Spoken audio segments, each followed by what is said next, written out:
Hello, hello. Welcome back again to another short lecture on healthcare quality and performance improvement. Today's file that I'm lecturing from, this particular PowerPoint file, has a lot of slides and a lot of tools. And you'll notice the last, I don't know, 35 slides are resources and kind of a prequel for the next phase, which is the analyze phase. A lot of times these two phases get merged together as we're doing a lot of measurement and gathering data. We start to analyze some of it, and that's part of the measurement phase. But then the analyze phase involves more in-depth analysis, including statistical process control and inferential statistics. And so that's a little bit different. So there's some resources here at the end of today's lecture that foot to that, but aren't necessarily encapsulated in today.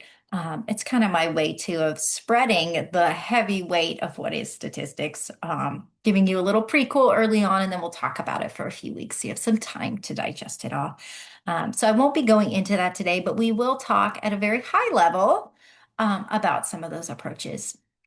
So, measurement is so important given the complexity of healthcare services. And we talk about healthcare being dynamically complex, right? Dynamic meaning it's constantly changing, and complex meaning it is by no means simple. When that comes together, my favorite definition of dynamic complexity is the idea that cause and effect can be subtle and we see those effects over time. And so we may have an intervention that we implement and we're not sure if it worked or not. And it may take time and it may be a number of corrections, changes that we make in our health system that end up getting us closer to our end goal. But because, again, the levers are moving, the pieces are moving, and because the relationship between many of those different variables is not simple or easy to map, it can be a lot to manage. And so we always keep the systems thinking lens, and this is, our standard view, putting the public health system and social services and all the work that we do at the center, and then realizing that healthcare is only one piece of that. Um, Systems thinking means we're looking at a lot of different folks, implementing a lot of different efforts in order to improve the health of our populations and our patients, which means that sometimes it's hard to understand the impact of one tiny change, one new service line, one new effort, because it's so much bigger when you think about the community impact and the various players who are involved. Now, systems thinking from a definition perspective, when I say that, and this is coming from another previous healthcare quality resource I've utilized, McLaughlin and Olson, is a view of reality that emphasizes the relationships and interactions of each part of the system to all the other parts. So realizing that it is all coming together, we are all impacting one another, and we are all mutually, but nonetheless the same amount accountable, right? We're all working to improve the system. Now, when we layer onto that the idea that system characteristics are continuously changing, we're all doing different work each day, that all contributes to the complexity and to the dynamic nature of health systems. We also have to realize that change, anytime we make a change, that's going to involve trade-offs. It's going to involve pulling ourselves away from that history dependency, looking at the past, influencing the future, being honest about that bias. We're realizing that certain changes have to occur at the same time, right? If a certain health plan isn't going to provide services in an area anymore, they're not going to have a offering of a health insurance there. We need something to counteract that, right? There's a lot of pieces of the health system that are very closely linked. Also, even with those links, the effects, when we map that, there's a lot of what we call non-linearity, meaning one thing doubling doesn't just cause another thing to double. The effects are subtle, they're multiple, they're over time, right? So we have to really kind of embrace the chaos, if you will. I don't tend to lean too much into chaos theory when it comes to health economics and healthcare quality, but there is a fair amount of that lack of predictability when we have so much dynamic complexity. All right, so moving into the measurement phase, this is the first step. We've defined the problem, but this is the first step where we're actually going to be going in and really closely evaluating and proposing some changes. Now we move from define to measure, then we analyze and we implement the improvement. But at this phase, we're really starting to get our ducks in a row. We're looking at how we capture data around a process or around an issue. And so the ideas are already really starting to flow. The Six Sigma approach is really built around the scientific method, and you'll see that in these steps, right? We're getting our evidence bases together to make a change.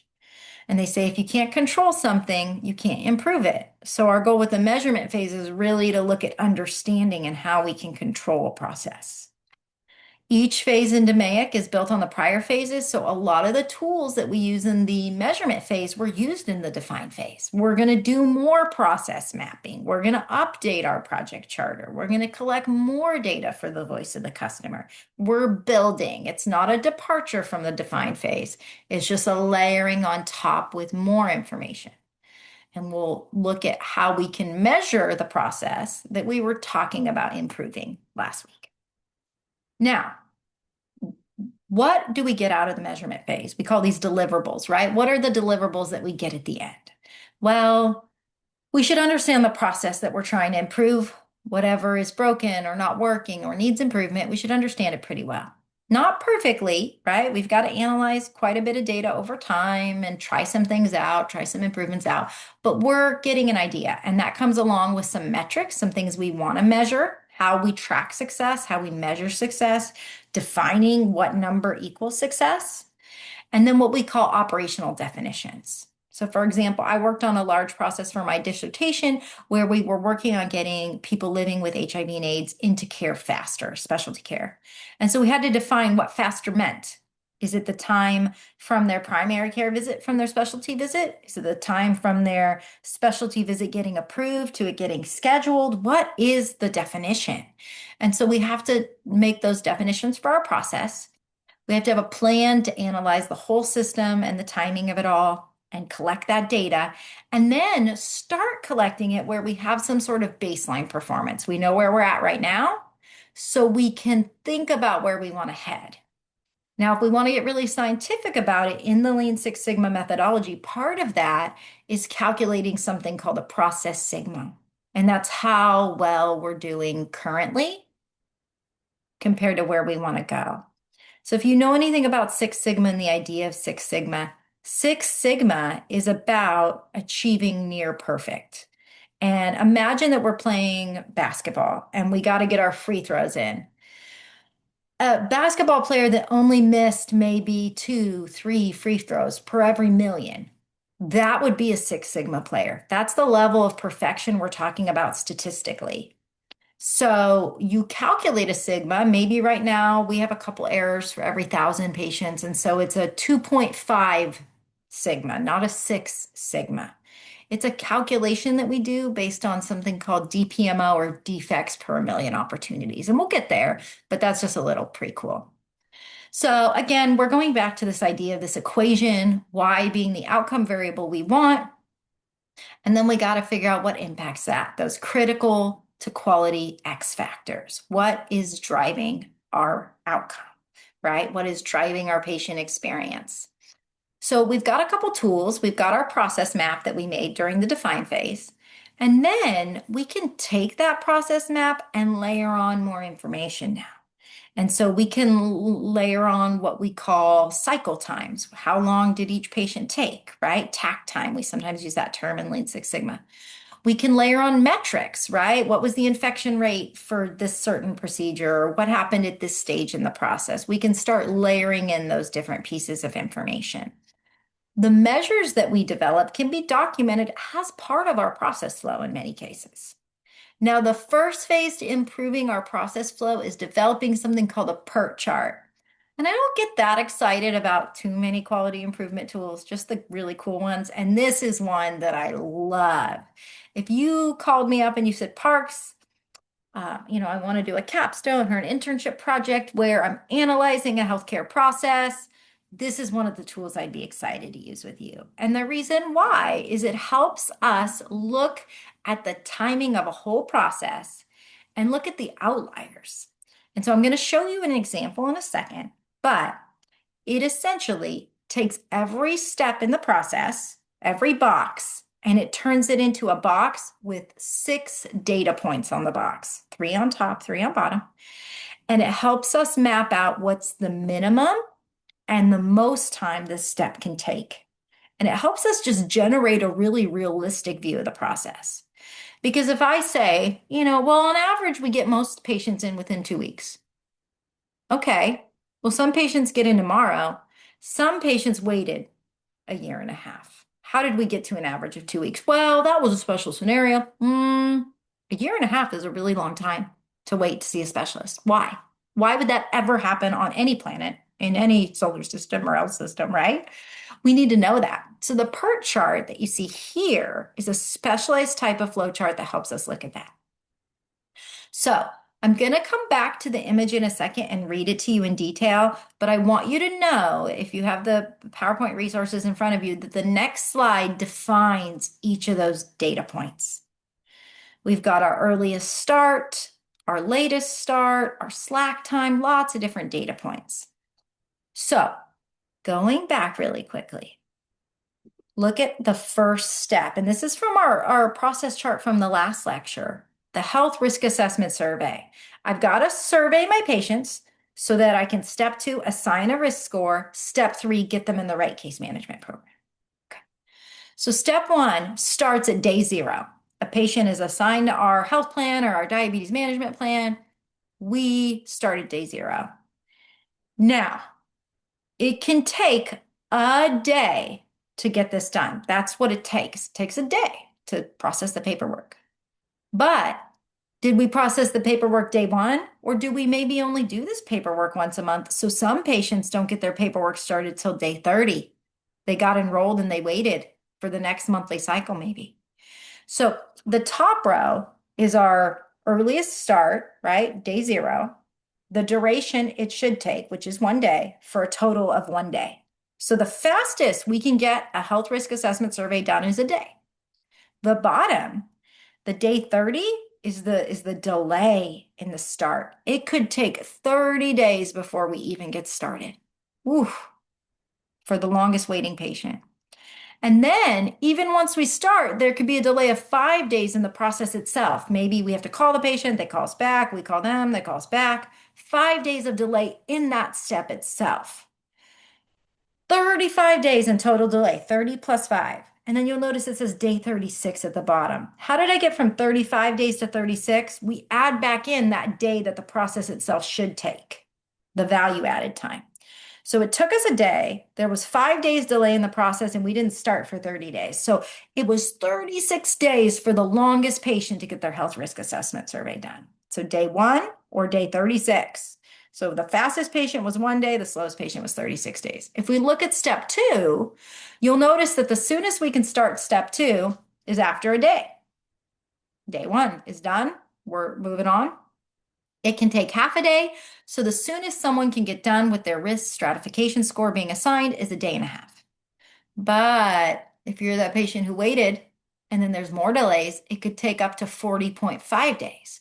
So this is what a PERT chart shows us, is it shows us when the soonest we can start something is versus the latest for each step, and it builds the delays in. So you can see if someone gets delayed here and here and here, how you can go from 2 days into the health plan having your registration in your case management program versus 44 days in just getting it assigned. And that's not acceptable, right? But it shows us a realistic view. Now, some limitations of this is we don't have a mean or a median time. You can calculate that on the side and include it with your PERT chart, but it's not part of the data that's part of a standard PERT chart. So our earliest finish time is the earliest start plus how long it should take, D for duration. But if you look at that late finish time, that patient who waited 44 days, it's a late start plus the duration plus any waste. S for slack is the waste in each process. And as you saw, there was waste in each step sometimes. And so that's how we get earliest finish is 0 for early start plus 1.5 days. So the earliest finish is 1.5 days. The latest finish is the latest start for each process plus the duration plus the slack. So the latest start was 30 days in, we started. We had 5 days of waste in step one, 4 days of waste in step two, 3 days of waste in step three, for a total of 44 days it took. So someone calls in and says, how long does it take to get my case manager assigned? Somewhere between 1.5 and 44 days. That's what the PERT chart tells us. Now, there are some practical issues with this. It's a great tool. It helps us look at highest and lowest, but again, doesn't look at median. It does help you look at bottlenecks, though, and kind of have those discussions where if you've ever mapped out a process with a population of workers or team members or peers or subordinates or people above you, any of these conversations, you'll notice that there's some workarounds. You'll start to map out the process and they go, we usually do it that way, but sometimes I do this and sometimes I do this. And it ends up being 3, 4, 5, 6, 7 or more different processes.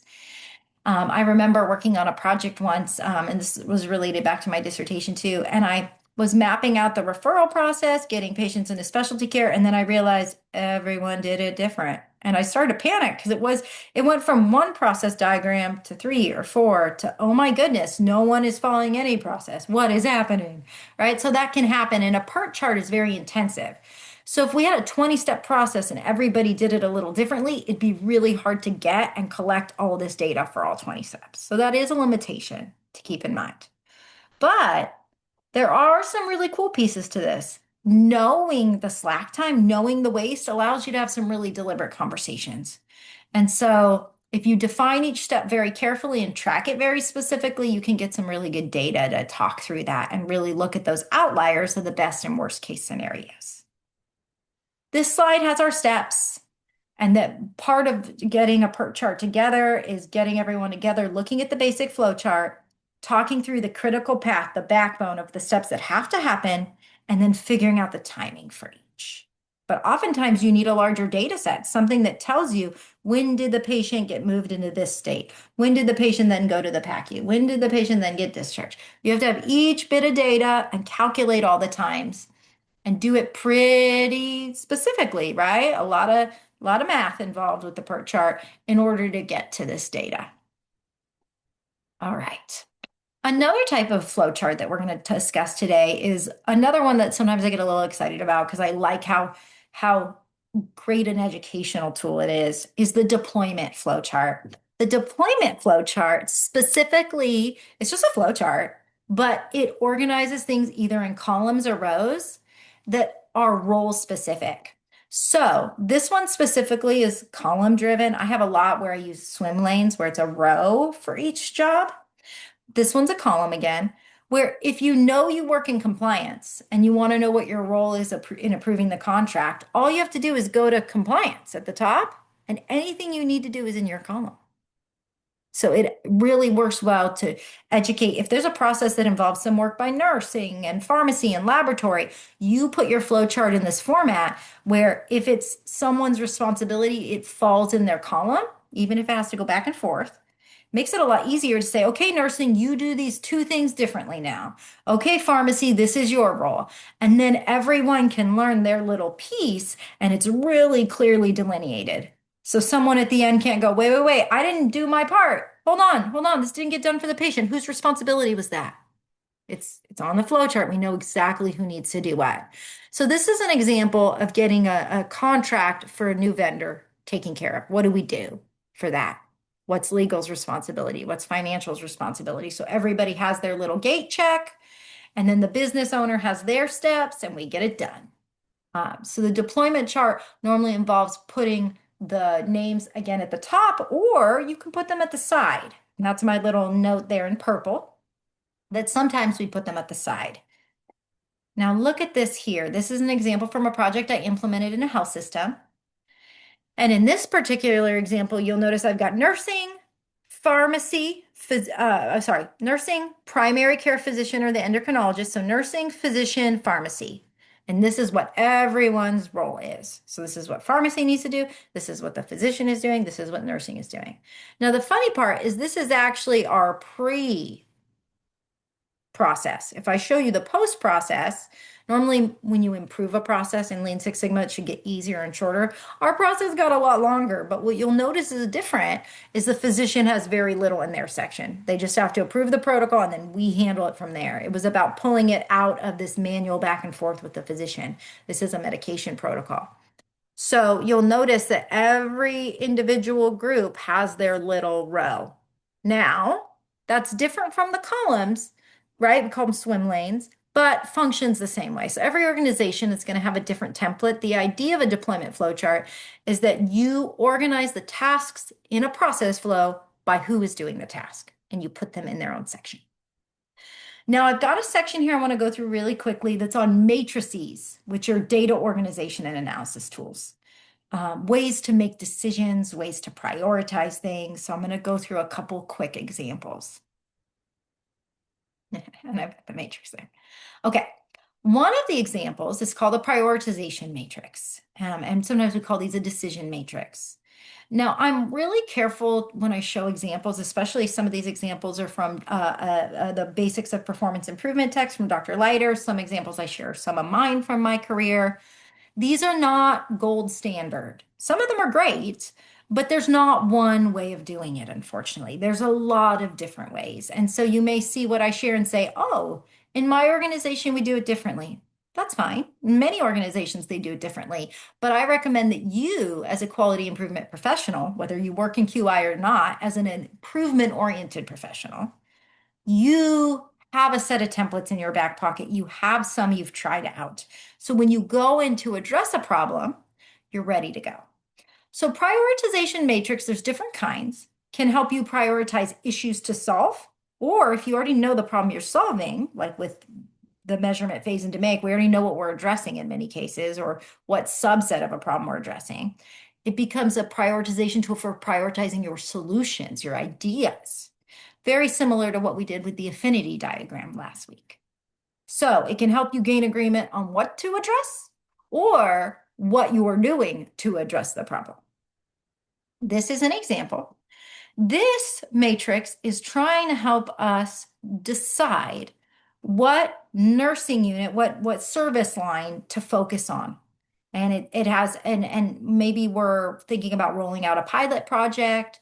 And what it did is it ranks. This is kind of a funky version, but I like it because it's complicated and sometimes things need to be complicated. It ranks the nursing units by the number of patients impacted, the revenue they're making, the overall cost to deploy the solution in the area, and how long it would take. That's very common. A lot of times we'll have a time element, a cost element, a revenue element, and some sort of quality related element. And we'll include all of those. Now, what you're seeing here is that there is a number of patients impacted is weighted at 0.15, meaning 15% of our decision math in this matrix is based on the number of patients impacted. Revenue is 0.4, so 40% of our decision is based on revenue. Okay. 0.3 or 30% is based on cost, and 0.15, 15% is based on time for completion. So if you read this, 70% of the decision-making power, the math in this grid, is driven just by finance, by revenue and cost. 15% is driven by time.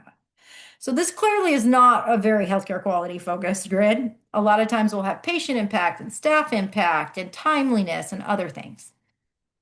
So they have ranked the number of patients impacted, the revenue potential, the overall project cost, and the timeline for completion in whole numbers from 1 to 5 in this particular example. And then they've multiplied those numbers by the weighting we provided, by the 0.15, by the 0.4 to the project score. To me, this is more complicated than it needs to be. A lot of times, and I'll show you some examples later, my grids will have a plus or a minus. So I'll know if it increased costs or decreased costs. Sometimes it'll have a rating, but the rating will already include the weighting as part of the rating, so you don't have to do additional math. This is just an example of how they're trying to decide what unit to work with based on a set of criteria and then make a decision. Now, I want to caution you to be really careful because some people follow this procedure where they choose some project objectives, timing, cost, other things. And then they create a task force or group to go through and do the ranking. And they choose and they say, hey, this idea is the best idea. This nursing unit's the best unit to start with, or this strategy is the best one to move forward. This call to action, this maybe they were trying to decide what to do with some extra capital planning money, and the strategy that won was to, offer more urgent care services at another location. Well, once something wins the grid, you then present and share that with leadership, right? With whoever's at the very top. And sometimes they don't go along with your idea. They say, oh, we're not going to do that. And they say, but wait, I made a grid and a matrix, and all the leaders in the organization rank this, and this is what we decided. Sometimes management decisions don't completely follow logic. So I want you to be prepared for that moment, for that pushback, but also realize that you have to be careful how you message things. Don't promise that we're all making this decision together. Say we're gathering input, because there's chances that you rank it in the room, one idea comes out as the best idea, but that's not the idea that leadership chooses. Can happen. So we identify our goals, we create a group, we brainstorm some solutions or some ideas. Again, this is kind of a wonky example because this is just a listing of units to choose in between, but you can imagine that each of these, ED is an urgent care center idea. We're going to put more money into urgent care. OB is putting more money into bariatric care, right? Different strategies. Again, these can be problems to solve, they can be initiatives, or they can be solutions to an existing problem. We're just ranking them based on criteria we agree on. We create a list of criteria, and then we analyze those criteria and fill in a number based on that analysis. The example given here, they use a Likert scale to weight, and then they multiply it back by that weighting. Now, do you have to do it that way? No. Generally, we involve a team doing this. We enter the raw score, and then we do the math. I want to show you a different example, though, because I just told you earlier that we don't always do it the same way. This is a prioritization matrix, but this specific kind is called the POOG matrix. And this is one that I made with a team that I worked on a project with years ago. This was over a decade ago. So we wanted to improve referral processes for patients and get them in sooner. So we came up with a list of criteria, and that's what's here. And then we came up with a list of strategies that are at the top. Now you'll notice this is swapped from the other one. The other one had the criteria at the top and the strategies here. That's okay. Sometimes the rows and columns switch. We got to be agile. So under the solution alternatives that are at the top, I've got ideas. We can consolidate the referral process and have the health plan do all the referral work. We can add an additional referral coordinator. We can hire more people. We can create a new solution in the electronic health record, which we did end up doing. That was option 3, referral inboxes in Centricity Practice Solutions. We can hire more staff at the clinics. We could create a centralized hub for receiving referrals and really consolidate it all in one place. We had different ideas. These were the ideas that came out of our brainstorming session. So those are at the top, solution alternatives. On the side here, we have all our key criteria. Timeliness of referrals. Do we get them in soon to see the specialist? Boom. Successful completion. Do they even go after we get all that work and get them in? Do they make it to the specialist? Client satisfaction is a criteria that we care about. Provider satisfaction is a criteria. Staff at the clinic, staff at the health plan, and the cost. You'll notice I listed cost last and I ranked it high, but I hid that fact by putting it at the bottom. So this is something to think about, something to consider. Moving on. This is another example. I'm laughing because I always do that. I deprioritize costs. That's just my bias, right? I'm a healthcare quality improvement professional, and even though I work in healthcare finance, I'm very focused on that patient-centered viewpoint. This is another example. This is a prioritization matrix that comes off of another tool that we're going to talk about in the analysis phase called the failure mode effect analysis, where you analyze all the things that can go wrong in a process. Once we've done that analysis, we take the inputs from that analysis and we prioritize ideas to solve the problem. And that's another way of looking at it, right? Solution alternatives. In this particular example, we're prioritizing it based on its risk score. which is based on the severity. If something happens, how bad will it be? The likelihood, is it likely to happen in the first place? And the detectability, if it happens, will we find it in time and be able to do something about it? Will we catch it? Because if something bad could happen, and it's high likelihood, high severity, and there's nothing we can do about it once it happens, that's the thing we need to address first. And so we prioritize those problems and the solutions to those problems at the top of our list when we're making our action plan. So this is a very more complicated example that's driven based off of other reporting, but I want you to see the amount of conversation we have around prioritization matrices. Next, we have a lean metric that we use quite often when we're prioritizing: process cycle efficiency. If a process is very inefficient, chances are it's time we start working on making improvements. And so this is a little bit of a departure. We're no longer talking about matrices, but now we're talking about metrics to highlight whether or not a process really needs improvement. If a large percentage of the time is non-value added work, is waste, is slack, that means we got a problem. A process cycle efficiency is the value added work divided by total work. So the work that actually gets stuff done divided by the total time spent. And that is equivalent to 1 minus the waste over the total work, right? So if it's 20% waste, it's 80% productive time and vice versa. So we will quite often use that math and do something called time value analysis, where we look at the amount of time in each step that was spent doing value add work and the amount of waste. If you look at this graphic here, you'll notice there's a lot of waste, the darker color gray, in step 1 and step 3. And we can say, hey, for some reason, this can get done in 15 minutes, but sometimes it takes 2 hours. Why? Now, I want to caution you for a second here, though, because value added work, that works in manufacturing as a term, value added time. But with people, sometimes it can take 2 hours to treat a patient because it takes 2 hours, because that patient needed that 2 hours, right? So I want us to be really careful when we use this to describe patient interaction time. This should be more around things like lab processing time, pharmaceutical med dispensing time, things like that.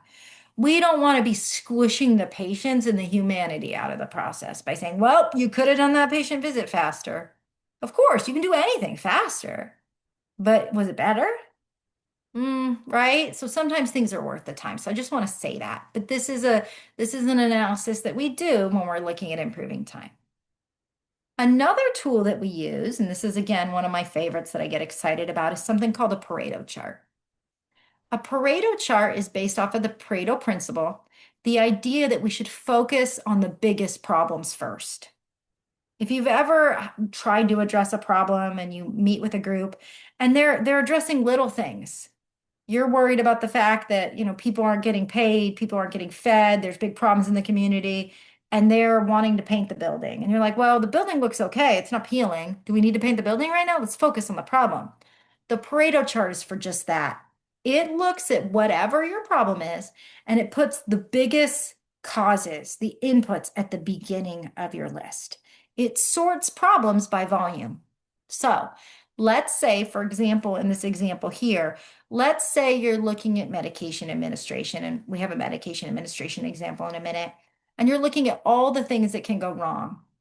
It's given to the wrong patient, it's the wrong dose, right? It's given too early, too late, whatever the issue is, and we sort it by problem. So we can focus on whatever the problem is. That is what a Pareto chart's for. So it takes the volume of incidents, the raw number, and sorts it by volume descending. So highest volume to lowest. And then it plots the cumulative percentage above that. So this graphic here says that cause 1 leads to 109 errors, 39.2% of total errors. So we want to address that first before we address cause 6. That only leads to 14% of the error, 14 errors or 5% of errors. We want to address the most important things first. And it's based on that principle that most final effects come from a smaller group of causes. So 80% of problems come from 20% of root causes. And when you're trying to fix a system, there's a few big things quite often. So the bars can represent cost, they can represent the number of incidents, they can represent a lot of different things. I like it if they represent the rough incidents, not the cost of the incidents, and then the percent is the total. But you could use it if you were looking at economic impact. The bars could be dollars, and this could be percent of total budget, right? You could certainly do that. Here's an example. So this is the bars. And this is the number of medication-related errors causing adverse drug events where people actually have a negative outcome from something related to a pharmaceutical. So we've got the weight dose, the handwriting, the dose timing, drug interaction, all these different things that could lead to a medication error. And then we've got whether or not they're likely to by volume, right? And the percentage at the top. And so if I say, well, if those nurses would just stop giving the wrong medication to the wrong patient, first of all, be nice to the nurses. But second of all, that's only 5 errors for less than 2% of total errors. So it's not the main issue. Nurses are checking the ID. The issue is the dosing for some reason. So let's look at that first. That's what a Pareto chart helps you do, is it's another decision tool, kind of like the matrices, that helps us decide where to focus.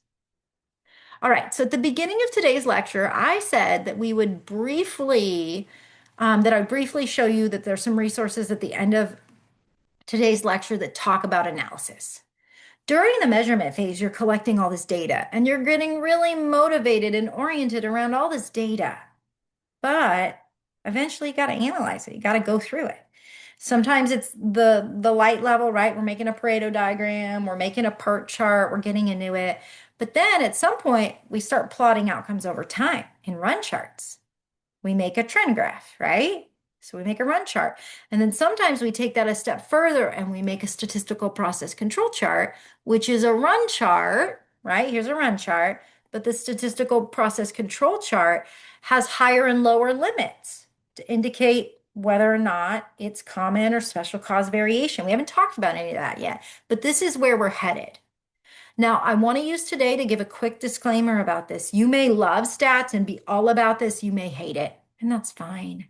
You're going to find your own niche in health services administration and decide. I'll tell you, I love stats, and I love being the person in the meeting who can generate these graphics and explain them and dig deep into the math. And then when someone says, oh, we didn't do it wrong, you can say, well, if you look, we're higher than the national average. If you look, even if we risk adjust, the rate went up this month. That kind of precision can lead to hard conversations and can lead to the right kind of change. So I like being able to make these graphics. These are examples that I made, by the way, these ones here.